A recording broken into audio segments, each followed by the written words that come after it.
Okay, we have a call to order for the Bartlett Economic Development Commission meeting of January 9th, 2023.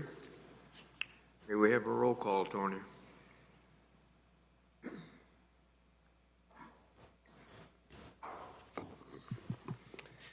Yes.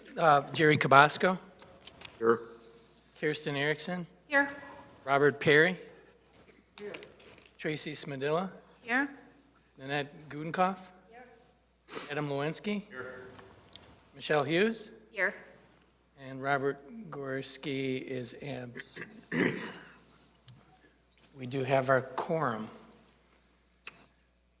Okay, we'll now have a discussion on the approval of the previous meeting minutes from November 14th, 2022. I move to approve the minutes of November 22nd, 2022 as presented. Second.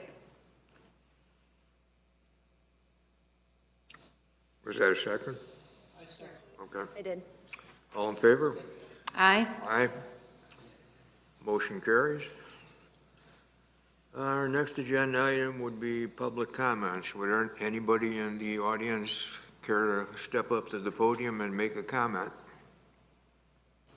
Guess not, huh? Right.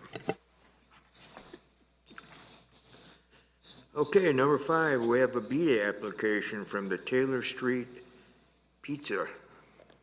We do. Taylor Street Pizza of Bartlett is located at 843 South Route 59 in the Brewster Creek Shopping Center. It's at the northeast corner of Route 59 and Stearns. You all know it well, one of our big shopping centers there, at one of our biggest intersections. The business has been located in the center for 27 years.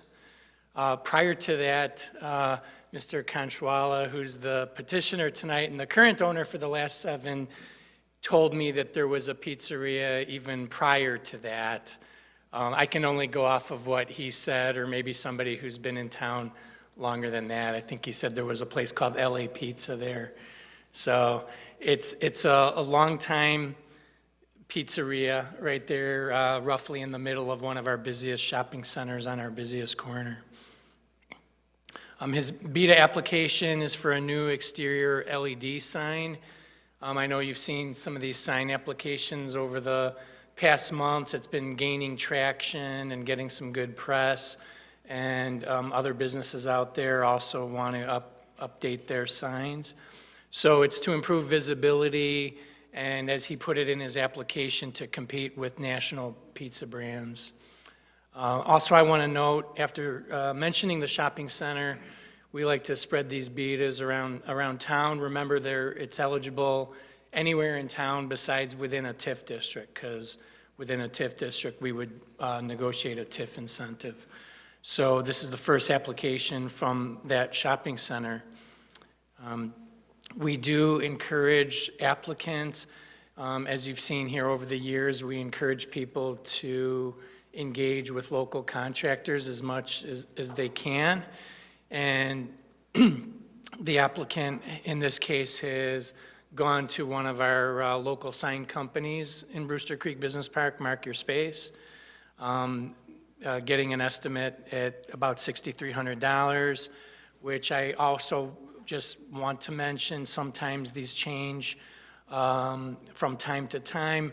It isn't common, but just wanted to mention that's always a possibility. Also, in his application, the price was a little bit higher, but we do not count permit fees as an eligible cost, so that reduced it to $6,170. This isn't, remember, we're not approving the sign permit tonight. This is the quote and the rendering. The applicant has been working with our planning and development services. We have a person on staff downstairs, a village planner who reviews these signs to make sure that they meet code, and this one will certainly meet all code requirements. So as we've been doing for signs, we've been encouraging businesses to update and upgrade their signs if possible. We want the businesses to have more attractive, well-lit signs, more appealing, to attract additional shoppers and diners in this case. So we're recommending a 50% grant as well in this case of $3,085 and a couple cents due to the small nature of the project. Also, as I mentioned a few times, it's the first applicant in that shopping center, and we hope and anticipate to have more in the future. But we're starting with one very small project, but important for a long-term tenant. We want to continue encouraging sales tax producing businesses to upgrade their exteriors. Of course, that includes signage, and we're pleased to work with Mr. Conchwala. He's been what I would call a good corporate neighbor and tenant in the town, and that's our recommendation. And he's here, of course, to answer any questions that you might have tonight about his sign, his business, or his pizza. Hello. Good evening. Hi. Great. Thank you all so much. Yes. Yes. Thank you for stopping by. My question is, you currently have a sign there? Yes, we do have a sign there, yes. Can you tell me the difference in the size of your current sign between the size that you want to put up? This one is a different style. We have a channel letter sign there currently, and the amount of space that the current sign takes up in comparison to this is relatively the same. This one may be about 10% larger, but not much more. And this isn't, I believe the application we have is not the largest dimensions that we could have applied for. It was kind of close to the largest, but something that's will blend well with the wing stop sign that we have next to us. We didn't want to be, you know, going out of that range and getting too big, and then, you know, want to kind of keep it uniform throughout the shopping center. Sign, and this is an LED sign? Yes, our present sign is more of like it's channel letters, but more of a box sign. So there's kind of like tube lighting behind it and just screens in front of that tube lighting. And so it really doesn't have that brightness to it anymore. Even when we swap out the bulbs, the you know, the screen in front has just gotten so worn and dirty, and really would need more of a refurbishing to make it pop again.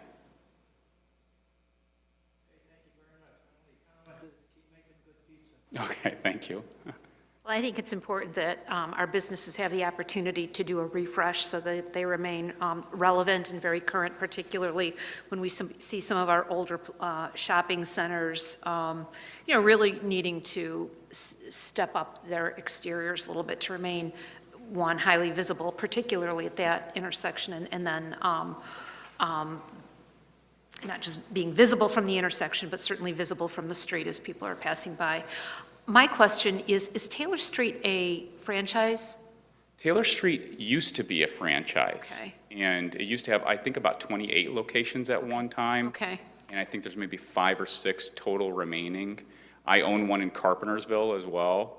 And we're doing quite well here. We are on our own now. It's no longer affiliated with the rest. You know, they're all independently owned now. Okay.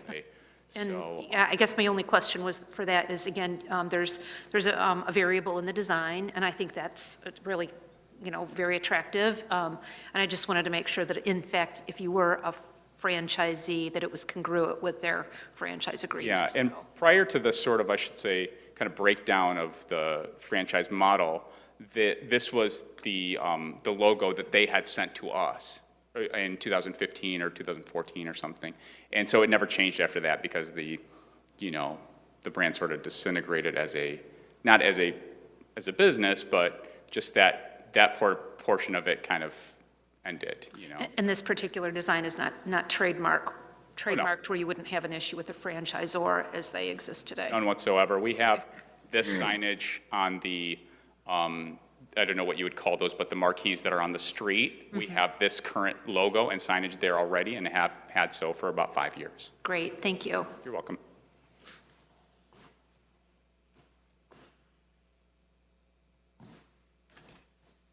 I have no further questions.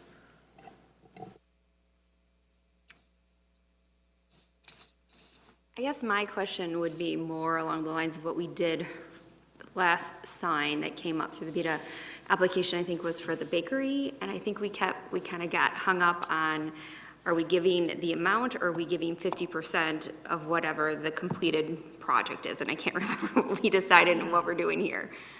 You know, it was for, I'm trying to remember which I business. think it was Rebecca's Bakery, right, for the new location? We had an issue with Dogfather as well. Yeah. Oh, yeah, no, right. maybe that's- What you see before you is an estimate. They go to install the sign, depending on the height and the way they connect the electricity. It could fluctuate a couple $100.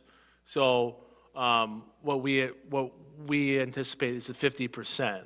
So if it goes up $100, we would give the $50. Is that, and we'll make sure that going forward that adds more clarity. That's a good Yeah, question. I'd like to see that there is a consistent. Well, yeah, you know, and I think, you know, to comment or to, you know, really underscore what Commissioner Hughes is getting at is that I think it's important that we already set a precedent with the Dogfather, and it's my understanding that we set an amount in discussion and then amending the motion to approve that it was not to exceed a dollar amount, again, because there was that propensity for some fluctuation. There was no guarantee that we would be paying less for it, but, you know, I think what we as a commission, and in addition to making sure that we're providing a resource and a benefit to our existing businesses, that we're also conscious of how these dollars are being spent, because the reality is that they do belong to the taxpayer.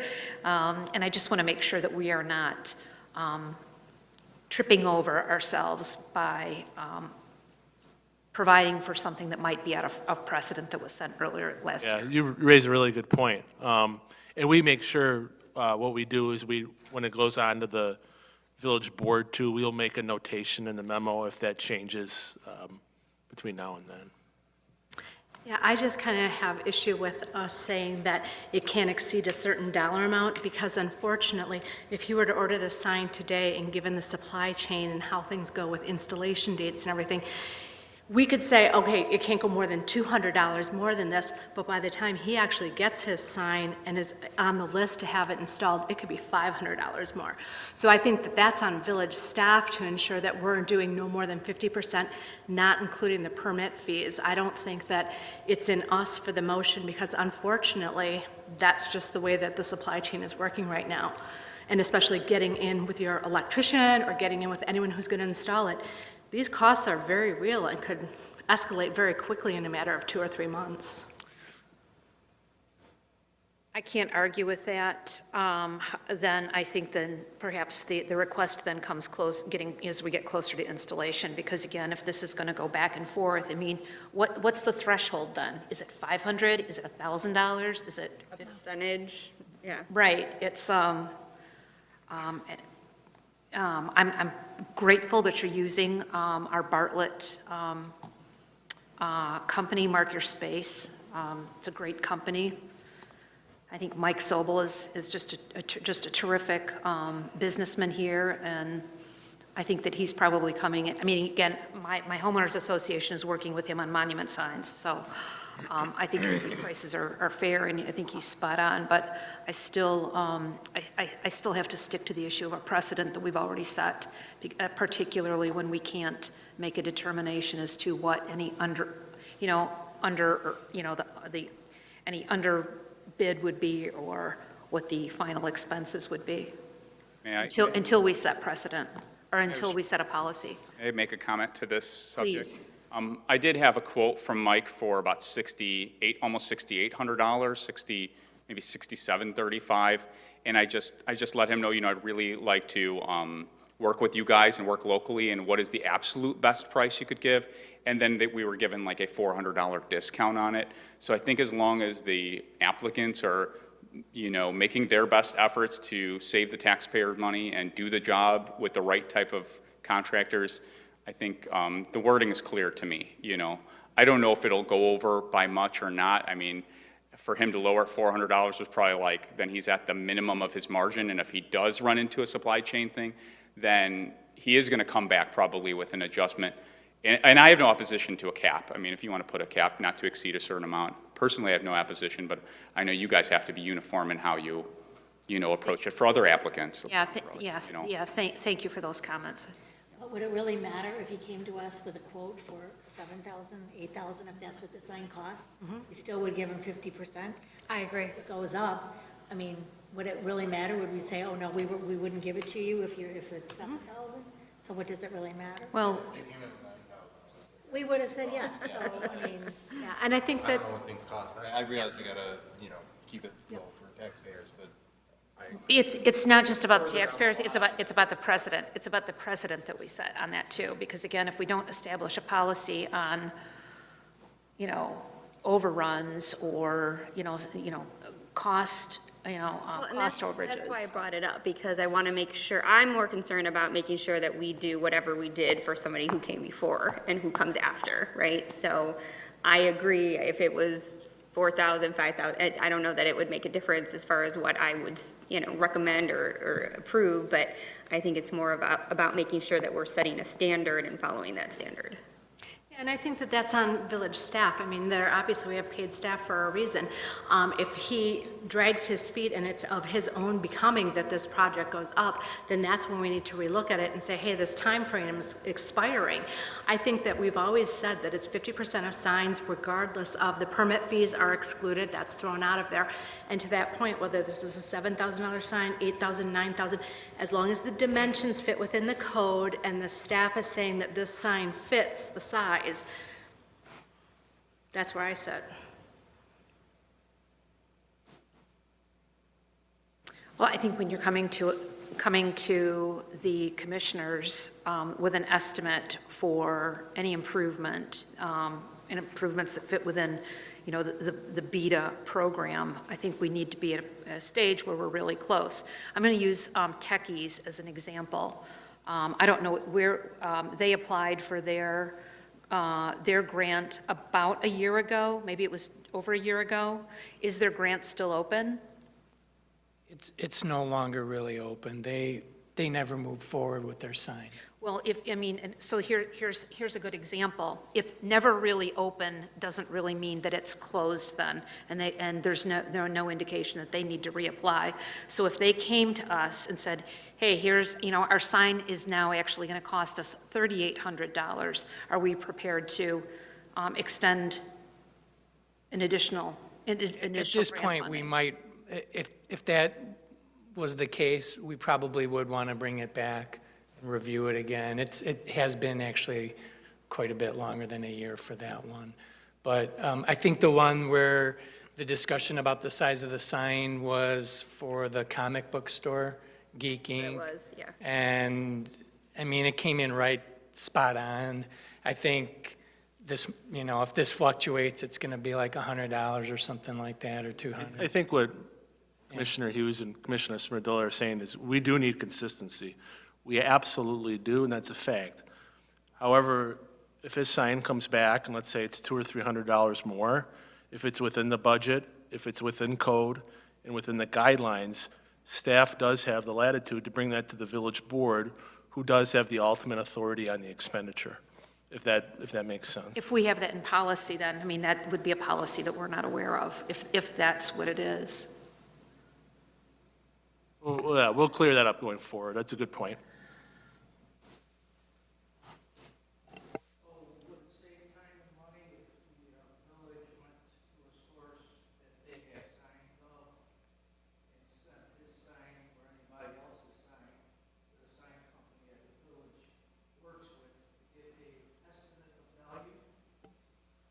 Mark Your Space is who the village orders signs from.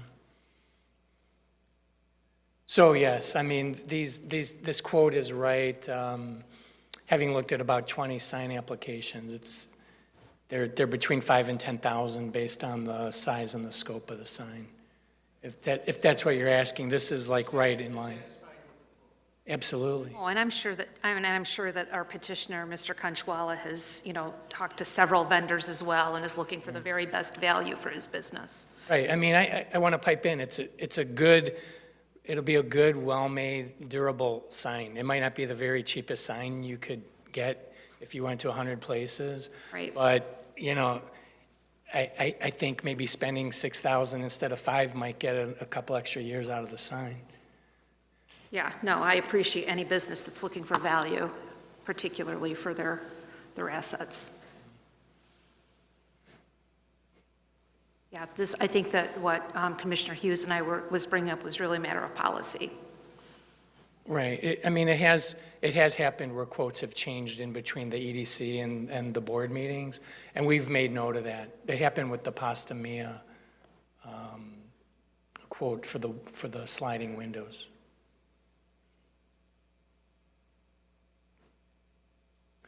We're just working off of a 50% recommendation for now for the quote that we have. You know, if you want to put in a stipulation there that, you know, it's based on 50% of the current estimate, you know, that's language we can include. I'd be comfortable with that. Thank you. Sure.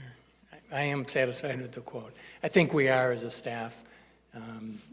You know, it's not the biggest sign. There's bigger signs out there, like one Taco Dos Tequilas, that probably costs 4 times as much. But, I mean, as he mentioned, this is fitting in the size and the scope of, you know, the parameters for the shopping center.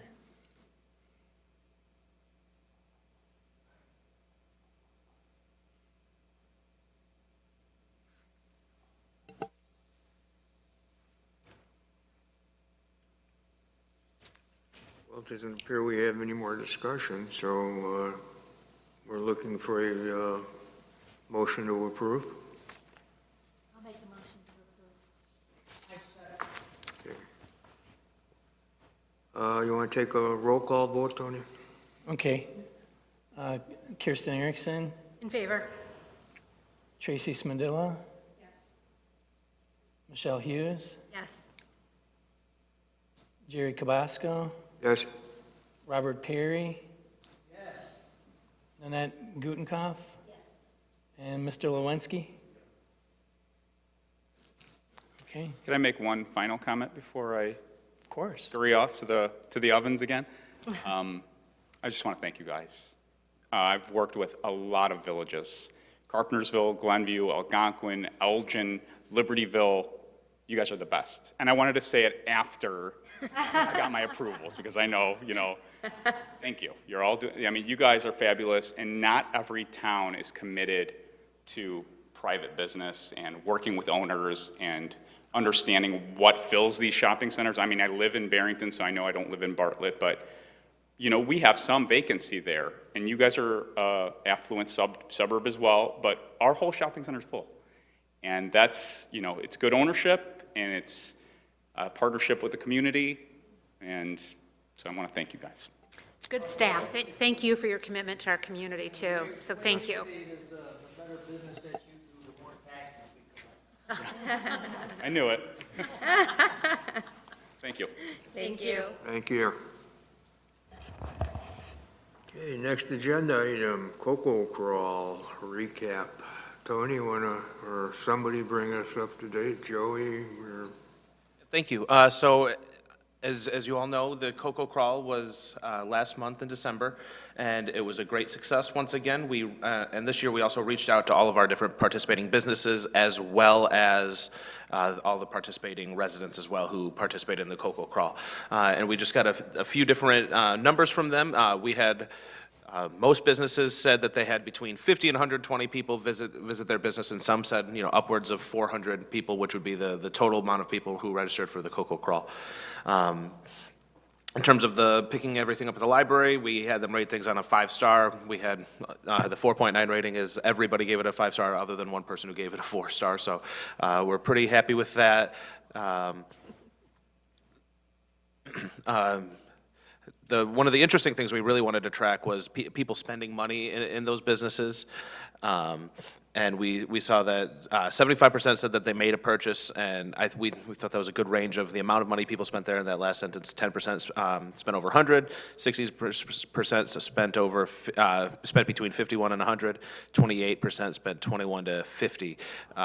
We also noticed that a good chunk of people came from out of town, 12.5%. So Overall, the village is very happy with the event, and we are absolutely looking forward to growing it next year as well.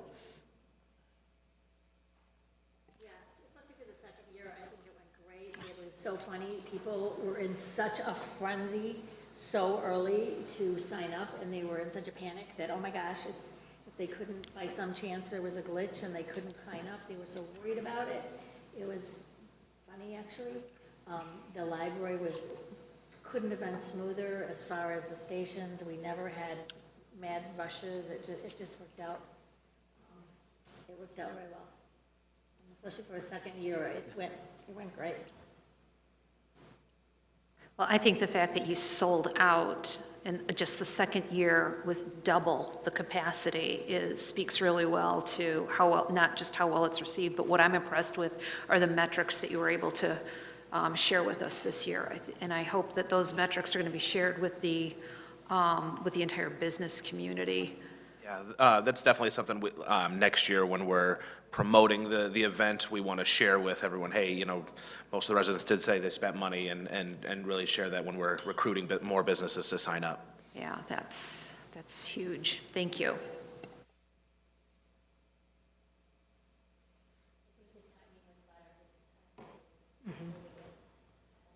Oh, yeah.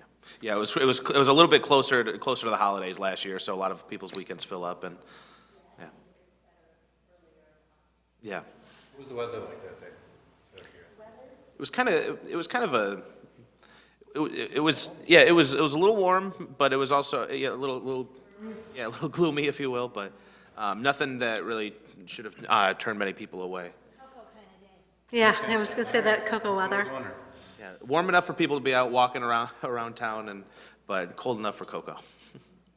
We had one business that was upset that the holiday lights weren't on, so we called Public Works, and they came right over and turned them on, so it added a nice element to it. I thought I saw quite a bit of foot traffic when I drove by earlier in the morning. So I assume it probably got better towards the afternoon. Yeah, there was a lot of traffic downtown, and people were really moving around, and people were really driven to get their passports completed too this year, so that was nice to see. Another comment we received from a lot of businesses were when they saw that their neighbors in the shopping centers were participating, that kind of prompted them, and it seemed like a lot of them were encouraging others, you know, next door to participate as well. So I think that was the word of mouth from the previous year definitely helped. I think the only thing we could do different next year is, you know, a lot of people were talking to us about their favorite cocoa. I think at the end when they turn in their passport, they should vote for their favorite cocoa. And then we could name like the king or queen of the cocoa crawl.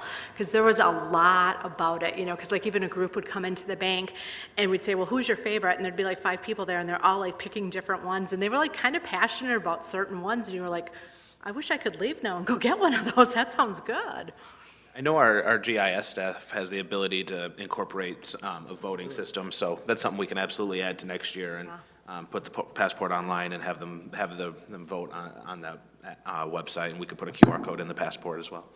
What other feedback are you getting from the specifically the businesses that participated? I mean, were they looking for example, maybe a greater window for the event to be going Really, on? the only, I would have to double check, but I'm pretty sure the only comment was the one Scott mentioned was about making sure that it was lit up, and that was really the only constructive feedback we received. Nothing post-event from them other than Yeah, just, a lot of the query comments on the were just, metrics, yeah, yeah. a lot of just grateful comments about people coming through and, you know, excited about next year, but the only constructive comment was about the lighting. Okay.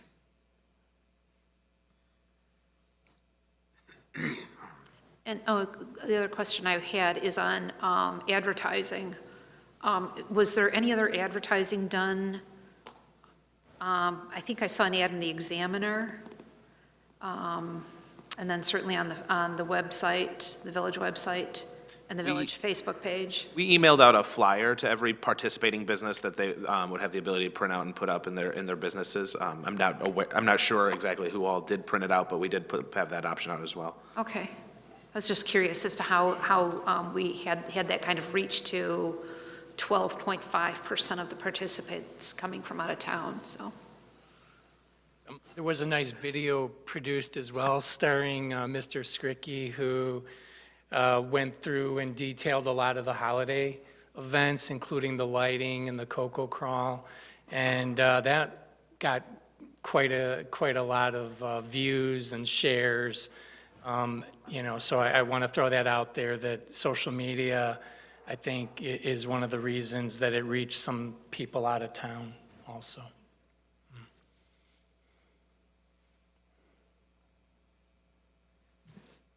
Well done. And kind of something similar in terms of the voting, kind of remind us, we're also next month launching a Best Burger in Bartlett competition as well, kind of in the same vein. So businesses have the ability to sign up for that and nominate one burger on their menu, and throughout the month of February, people will be able to go out and about to all the different businesses and vote on their favorite burger. Joey, how did they sign up for that? Somebody had asked me about that today. For the businesses, we emailed out a link to our email database, and we also posted on Facebook. We could just, and I believe the chamber sent it out as well. So we have a sign-up link for them. It should be on one of the more recent posts on Discover Bartlett as well. Yeah, it was one of the businesses who never reads the emails, so. Actually, too, Yep. first, something like that, we see a restaurant that isn't signed up, Yeah, call them. call them. Yeah. Call them. I believe we have 6 or 7 so far signed up within the first week of it. And then how's that going to work? Are they going to vote on social media, or how do we determine who's the best Yeah, burger? we'll have a voting platform available, and we'll make sure that that link is everywhere. We're going to send it out to the businesses so they can have a QR code, hey, vote for us, something like that, and that'll launch on February 1st. Will we have like real-time results and stuff like that, so people can kind of go like I head-to-head? believe so. I think we did that for the holiday decorating contest for people's homes, where they could kind of see it live, so that's definitely something we can make a part of it. There's some good sounding burgers being entered, so get your burger eating, get ready for that next month. I think that might be next year. Put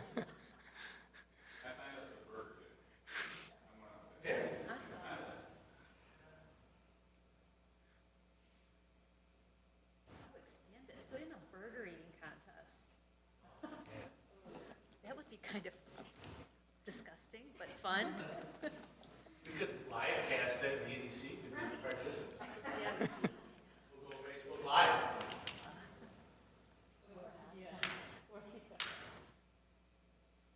There'd be a few takers.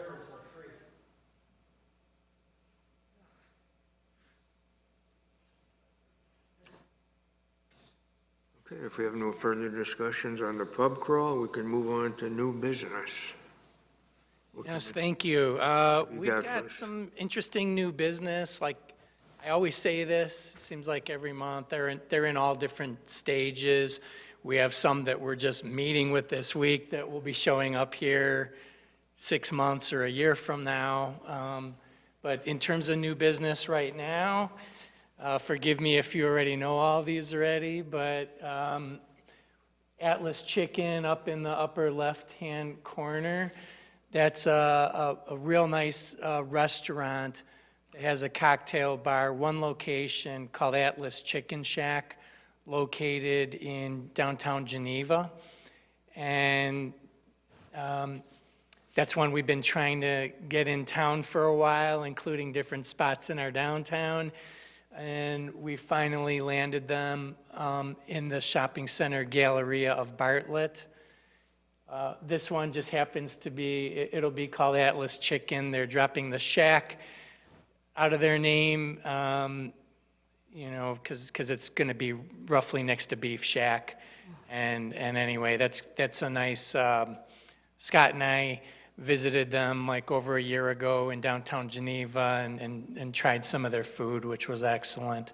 And as I mentioned, it's a bigger space, so it's going to have a cocktail bar as well. Moving next door, I don't have a picture of the restaurant yet because the boss's signature is located just a few feet south of here, the Still restaurant and that portion of the building that was formerly owned by the owner and operators of the Still, Brett Gaylord and Jim Leo, sold their building and their business. So that restaurant it's currently called the Boss's Signature. They just don't have a sign yet reflecting it. But they're keeping a lot the same, and they have some exciting new plans to enhance the menu over there. I don't have the address in my head, but it's located where it's the Still Bar and Grill, which is roughly 2 doors south of Village Hall. He's got some pretty cool plans to liven up the interior, move some things around and kind of, I don't want to knock its current condition, but make it a little livelier, if that makes sense. Raise the ceilings. He's looking at knocking down the partition that's adjacent to the bar and opening that up, and some other cool things as well. So we're looking forward to seeing his plans his vision come to life. I'm sorry? You know what, they haven't indicated as much, but they do that at their Geneva location. When I talked to her, they were pretty excited. They had Yeah. people that they, Yeah, and you know, I don't want to put words in their mouth. They're very, very community-minded. They sponsor a lot of good programs in Geneva, a lot of charitable programs. I'm going to assume that sooner or later they're going to start doing the same here. But that wasn't part of our discussions. Our discussions were more location and real estate related, menu related. A commercial broker who's done a lot of work in Bartlett, and who we've engaged with, Joel Miller, helped bring them into town. They're one of his clients. Moving over, you all know the smiling faces in that photo. They've been here for BEDA grants twice. It's the owners of Banbury Fair, Bruce and Jan Suffern, and their partner Sandy, and then the owner-operators of La Petite Resto. I think that's the whole name, La Petite Resto Bar Tapas. It's a bit of a mouthful. And that is the barn that we had been talking about here for, it seems like, the last 2 years. I won't go over the whole thing, but the 2-part BEDA grant, and the first part bringing infrastructure over to the existing Banbury Fair property, water and sewer, and an annex for bathrooms and commissary. And then the second phase of that, which was the build-out, which I think was probably 4 or 5 months ago, they applied for a BEDA for that. So that is open. They did a soft opening, and it's officially open. So they're getting pretty good traffic over there. What you see in that snowy picture that was taken about a week ago when it was snowing is some of the first work on one of our biggest business projects that we've really ever had. That's the beginning of the Bob LaQuercio Bartlett Auto Mall, AKA the Hyundai dealership and future Genesis dealership along Lake Street. So that was exciting to see some movement out there. I haven't seen it since what they did a week and a half ago, so knowing the way he does business, I'm sure it's moving pretty fast. I know he wants to be up and running sooner rather than later. So that's a big project, obviously, for Bartlett, our first legit auto dealership, top-notch auto dealer with a brand that should be, you know, killing it for decades. So we're pretty excited about that. Moving over to the middle bottom there, you see something called Carbone Express, another restaurant coming soon. That is the very location of our very first BEDA grant.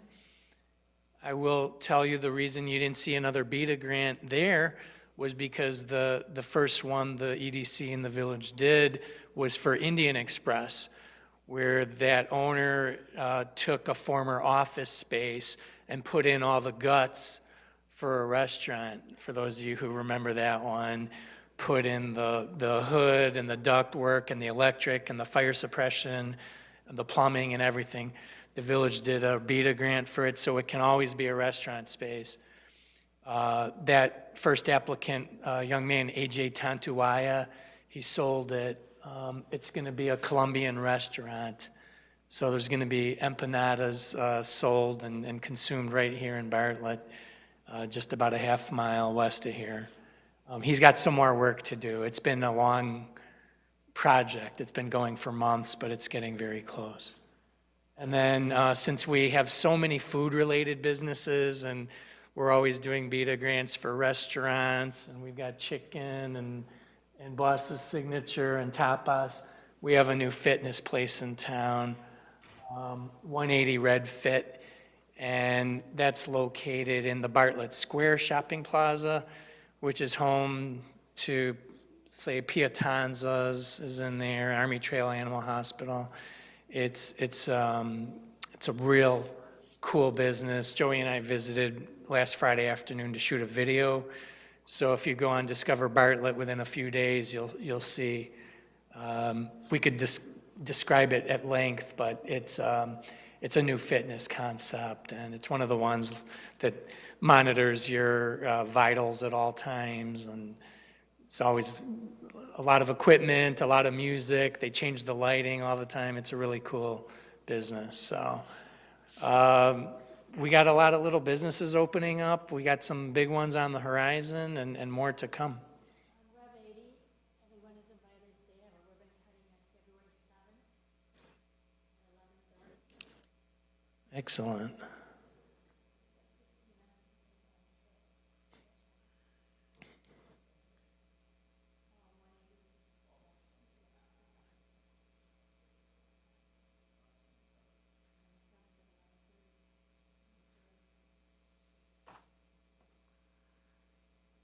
I talk a lot here vaguely about saying, we have X amount of prospects we're working with, or restaurant prospects. These are literally, for the restaurant prospects that I alluded to probably 6 months ago in terms of trying to bring them in. Although, as I said, Le Petit's been a long time in the works. That project's been going since 2020. So any questions about any of these businesses or any other particular businesses in town? We are as well.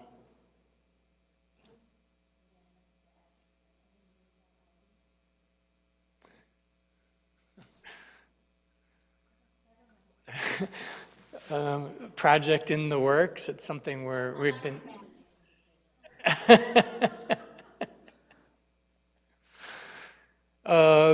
Some projects take longer than others, and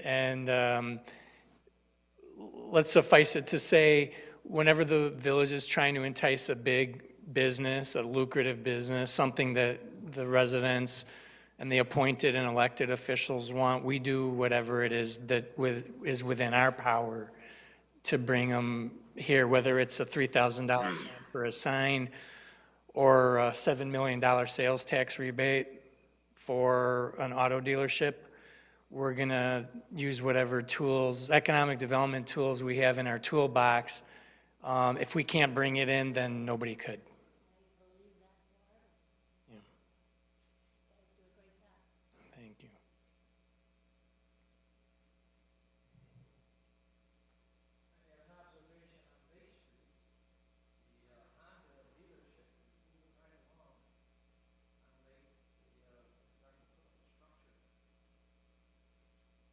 Right, exactly.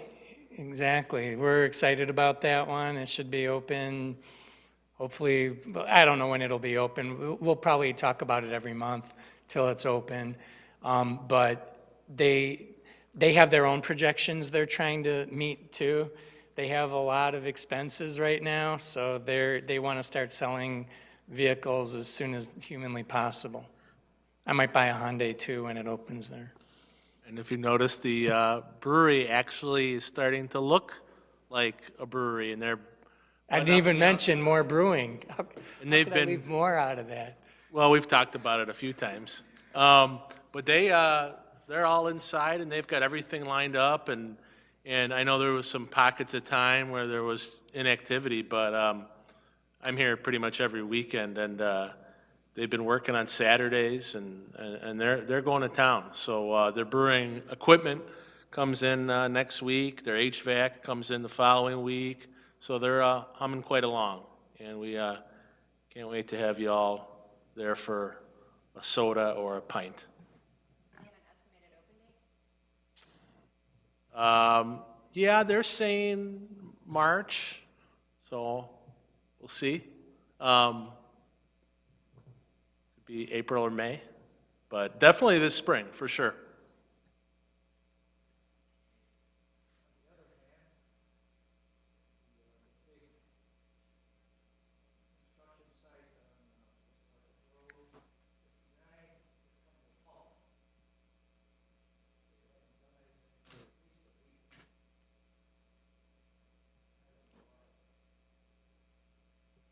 We don't know why either. They have all, it'll resume very soon.